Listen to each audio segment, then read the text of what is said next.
Is it recording? Is it recording? Have you got a message saying that it's recording? So now we're recording. This is my first Zoom call that I do that I'm actually recording, and I'll use it for the purposes of YouTube. So first of all, I'd like to give a good welcome to Damien O'Farrell. Good morning, Damien. Good morning. You too, Davide.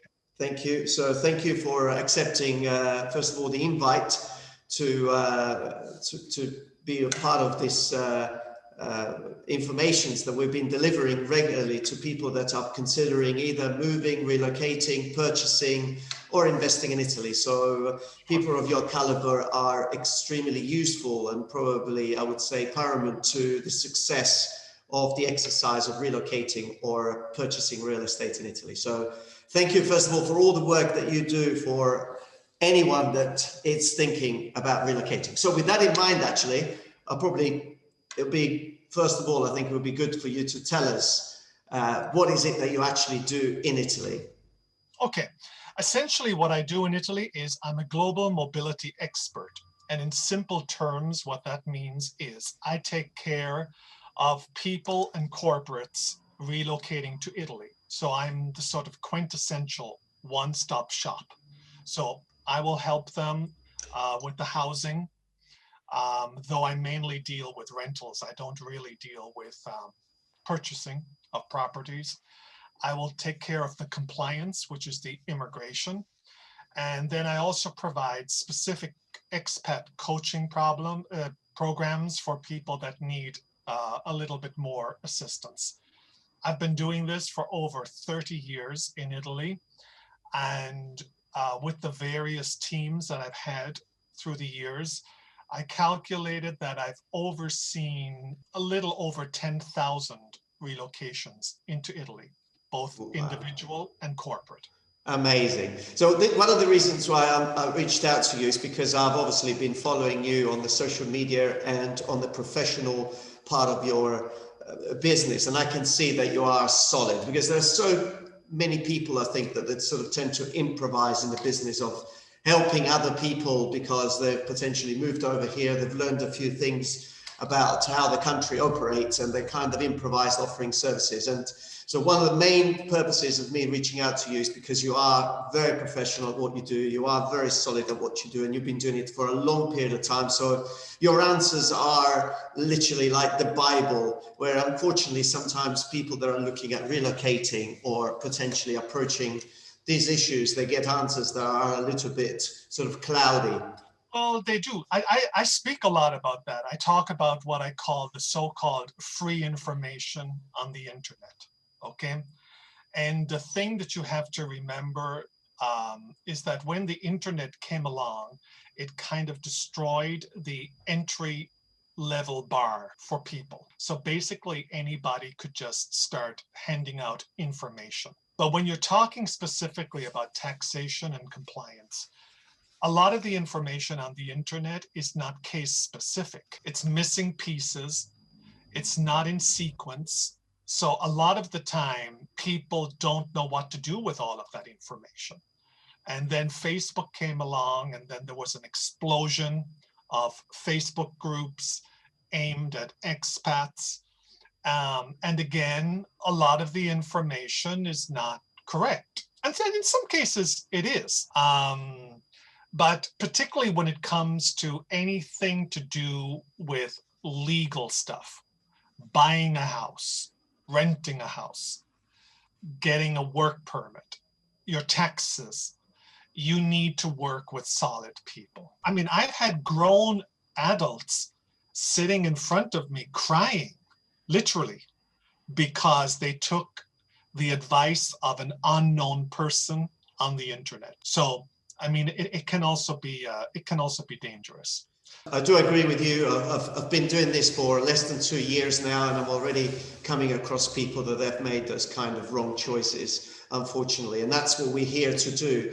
So before we get into the questions, first of all, for the audience of YouTube that is watching this program, we'll put all the links below, and they can just go straight onto your website and see the services and come straight to you and contact you personally. Let's go straight in, because obviously we can't cover everything. We want to cover one particular aspect. And then probably we'll meet again on Zoom. Zoom is the place to meet these days. I don't know if it's a good thing or bad thing, but anyway, it's been good for me. So we wanted to cover mainly today things in relation to people moving over. And we get these questions, I get this question, you get these questions. In fact, I asked, what is the most common questions you get? And so the first one is, as a non-EU citizen, what are my options for a long-term visa? All non-EU citizens, regardless of where they come from, if they do not have a long-term visa for Italy, they have to respect the 90 days in, the 90 days out. So they can come for 90 days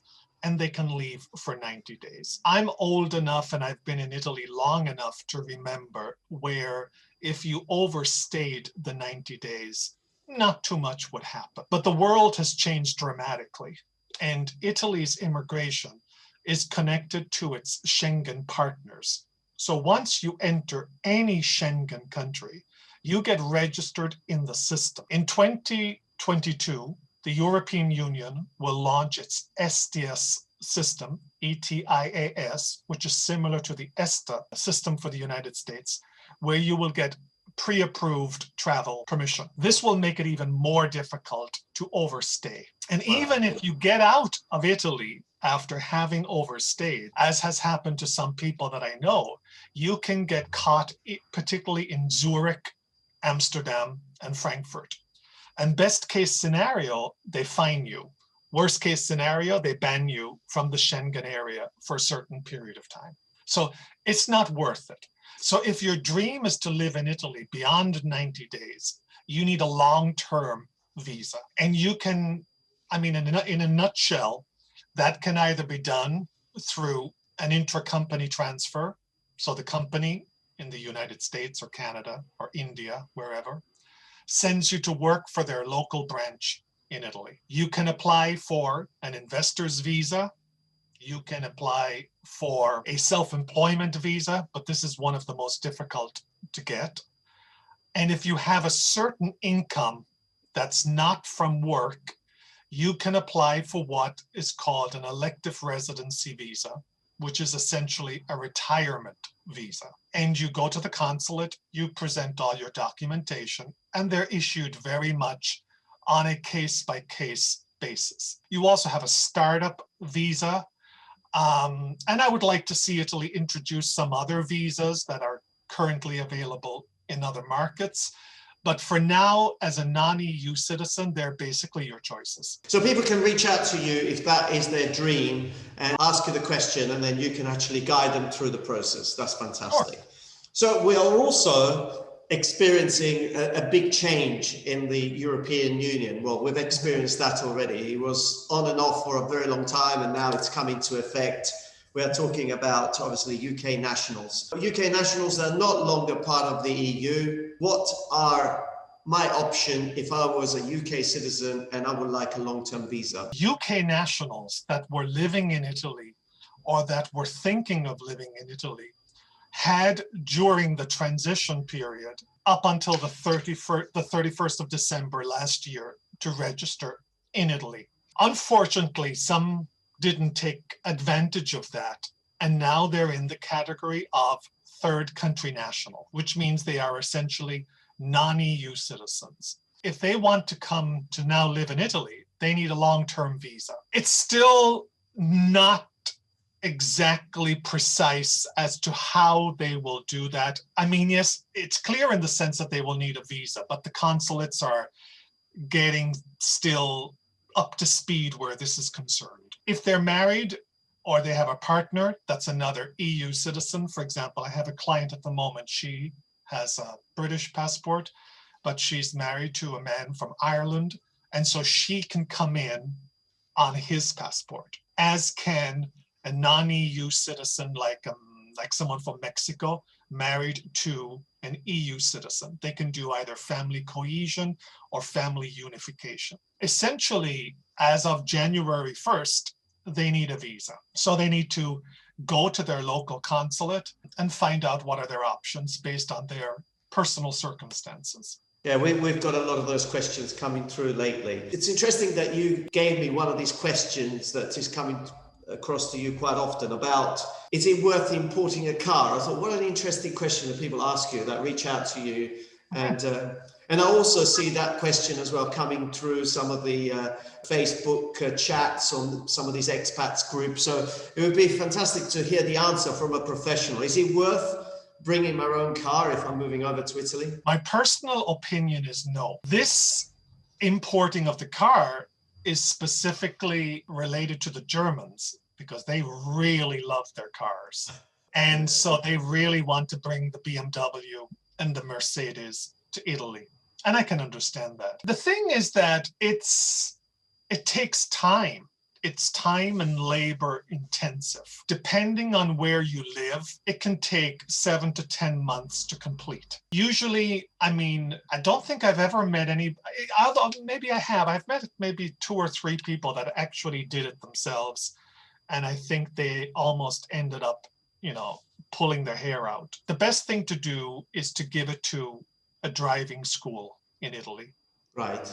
And let them deal with it. And if you go down that road, I think more or less the cost is somewhere between 600 to 1,000 euros, plus any disbursements, translations, or legalizations, or government stamps, or anything like that.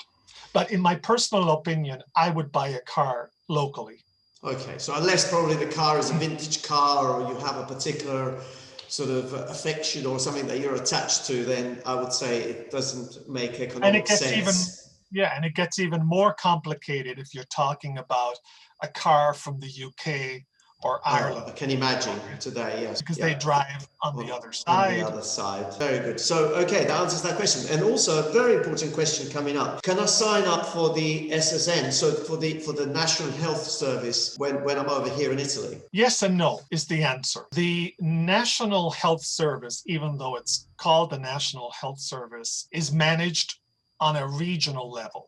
You can sign up for this if you have obtained from your home country, your home EU country, the relevant form, which means that, and these are like rarer than a hen's teeth in the sense that they're very difficult to find. Other countries are very slow about issuing them. So getting your hands on one of those forms is extremely difficult. If you do manage to get the form, essentially what that means, and this is usually for retired people, it usually means that the home country will pay your bill in Italy. If you are self-employed in Italy, or you are you do subordinate work, you will be able to sign up for the health service. And some regions, if you're not in one of those 3 cases, they will allow you to pay in a yearly sum. But some regions, I know Umbria, for example, they won't allow you to do that. And I think other regions will follow suit, because one of the things, and I've been hearing rumors about the elective residency visa, is they're going to be raising the bar with regards to applying for that. And I think it's based on the experience that Portugal had with a lot of retirees going there and then signing up for the health service. And now with COVID, all of these health services are extremely burdened. So I think they may start to make it a little bit more difficult for people to sign up. So that leaves probably the option of having a private health insurance. I have both. Okay. I personally have both. I've had both for years. And the main reason is sometimes, well, because I'm in Rome, so I'm in a major city. And sometimes if I want to do something with the National Health Service, the appointment might be 2 months down the road. So in order to avoid that, I go privately. But going privately doesn't always mean that you get better or higher quality assistance. Yeah. There are some very good doctors and professionals in the National Health Service. It's just that sometimes, depending on where you live, they might have wait lists for certain exams that you want to take. I guess that's the same situation in majority of the countries these days. I mean, I've lived in England for 32 years and it was the same thing. If you wanted something done very, very fast, you know, the best way was to go privately and pay for it. So And the reason why I'm stressing this point is because sometimes people sort of think that Italy doesn't have a good, solid health service, where it is, but just like all the national health services around the world that have been subsidized by the government, they are under a lot of pressure. So the service is not as good And as the it's not private. free. And it's, when I do other webinars, I always stress to people, it's not free. We pay for this through tax, because people think, wow, you've got this free system. No, it's paid for through taxation. If you come to live in Italy, I did know a lady who came from the UK. She didn't qualify for the SSN. She had no private medical insurance. That's a very precarious situation to be in. So you have to either have one or the other, or both. But if you move to Italy, you need to have what I call your dream team in place, which means your doctor, your dentist, your hairdresser, your lawyer, eventually, and your accountant. Which brings me to the last question, a very interesting question. Is it worth having, or should I have an accountant if I move to Italy? We're talking about people moving to Italy, I guess. So absolutely. I cannot imagine why someone would not want to have an accountant. I mean, if you are a tax resident in Italy, and I want to stress that this is not my area of expertise, but you become a subject under the radar of the tax authorities. And now, it's true that Italy has got some special programs going on for people that move to certain regions and whatever. But even before I talk to people about compliance, I tell them first to talk to an accountant. And I say, if you're happy with what you hear after speaking to the accountant, then let's move forward. But I think it's kind of putting the horse before the cart. I think you need to know what you're going to be responsible for from a taxation point of view. If you are thinking of having a business in Italy, and I see a lot of questions on the internet about this because people say, well, should I open a VAT number? Because I heard that you don't need this if you earn up to 5,000 euros a year. But I mean, 5,000 euros a year is not a lot of money. So if you want to grow, you're going to need to have a VAT number, and you're going to need to work with a savvy accountant who can guide you in the Italian system. One of the reasons I fortunately have never had major tax problems in Italy is because from day one, I understood that I had to be working with an accountant. I didn't know the system. I would read documents and I would say, what are these documents? I mean, this is very complex language. I mean, I'm not saying I'm Einstein, but I'm also not stupid. And I thought, I don't understand. What do they mean? And so my accountant helped me. And then if you grow even further as an entrepreneur or enterprise, then you need a lawyer and you need a work consultant, a labor consultant. They have saved me on so many occasions because I've had ideas for businesses and I run them by my dream team, as I call them, and they tell me where I'm going to have the problems. So I say, okay, well, that's good. We know the problems. Now we can find the solutions. Okay. Right. But you would never move. I mean, there's a reason why we call somewhere a foreign country. And the reason why we use the word foreign is because it's foreign to us. It's not unknown. Yes. Okay? And while it's wonderful to sit by the sea and have spaghetti alla vongole and wine and whatever, and that's the wonderful side of Italy. If you live here, you want to be able to sleep well at night. Yes. And that every time the doorbell rings, it's not a registered letter from the tax office. So I guess that answers the question. We don't want to scare anyone, but it's worth, because I would say, unfortunately, a lot of people perhaps have this dream about Italy. They jump on the wagon and they think, oh, I don't need this. But then back home, they stick to all the rules and they follow all the rules. And then they come over to a foreign country, not just Italy, in general, and they think, oh, there is no rules here, we can do what we like. So it's good to sort of make sure that people follow. It's Davide, it's not a question of scaring people. It's a question of, I call it having a bulletproof relocation. Absolutely. Okay? If I tell people all the time, if you want to hear that you cannot pay your taxes, or you can drive with a foreign car beyond 6 months, I'm not the person to work with. I'm the person to work with if you want to sleep well at night.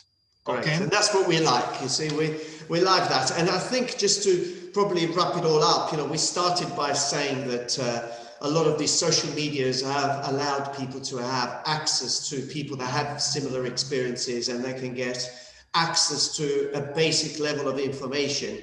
And I think it's important to understand that anybody who reaches out to a professional consultant like yourself, myself, or a lawyer or an accountant, just with the idea of having some kind of strategy set up or in place, they need to sort of kind of put into place a budget, because obviously there is a cost involved in making sure that we give the right advice to people. So I would like to wrap it up. Just what's your opinion on that? Well, yeah, I mean, that's what I do.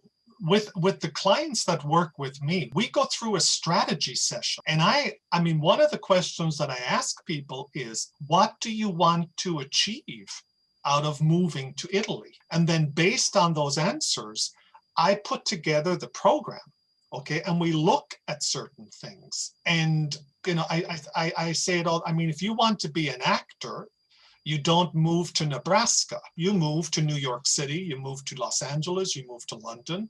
And the same is true of any relocation. What are your goals? People complain a lot about the job market in Italy, but there are also a lot of opportunities for people who have get up and go. I'm experiencing that right now in the 1.5 years that we set up an SRL here in Italy.